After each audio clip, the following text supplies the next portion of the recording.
Hi, I'm Lynn Koolish, and I'm really looking forward to teaching at PIQF, Pacific International Quilt Festival, this coming October.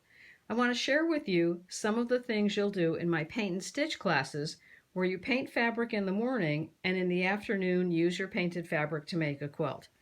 I love painting on fabric because you can quickly and easily transform white fabric or fabric that you've already got in your stash. So let me show you a few examples.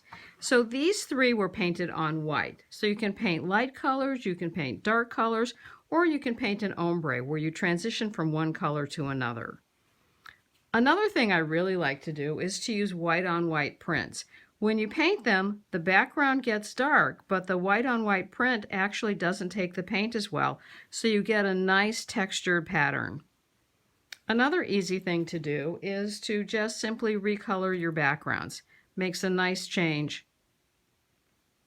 Or you can go more dramatic. This is the original color. This was sprayed with green.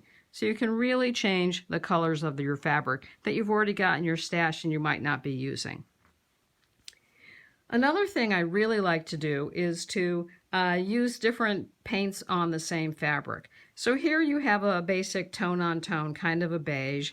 This was sprayed kind of a solid color, a little bit of orange, a little bit of raspberry. But on this one I used a stamp, something kind of like this. So here you get both the underlying pattern of the fabric plus the pattern that you stamped on top. A great way to change up fabric you've already got. Another way to change fabric is by using stencils. Now here's two examples. These are what the stencils look like. I hope you can see these okay. This one's the stars and this one's kind of a multi pattern. And this top example, it was purple paint sprayed on blue.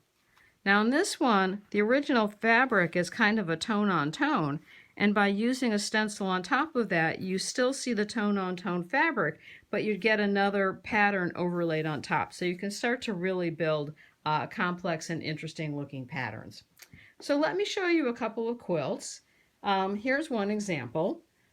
This is from the Kanta inspired class, and you can see this is the example of the white on white. These are various stencils. This one here was just colors sprayed over a commercial print. In the Pick Up Sticks class, here's you can see part of this quilt. You'll be creating your own backgrounds as well as the solids that you're going to use to insert as strips. So for these classes, I bring all of the paints, stencils, and stamps, and all sorts of things that you can use to create your fabric. The paints we use in this class are specifically designed to be used on fabric. So once the fabric is dry and you heat set it with an iron, you can use it just like any other fabric. So I hope this gives you some ideas of all the fun things you can do with paint, and I hope I'll see you at PIQF.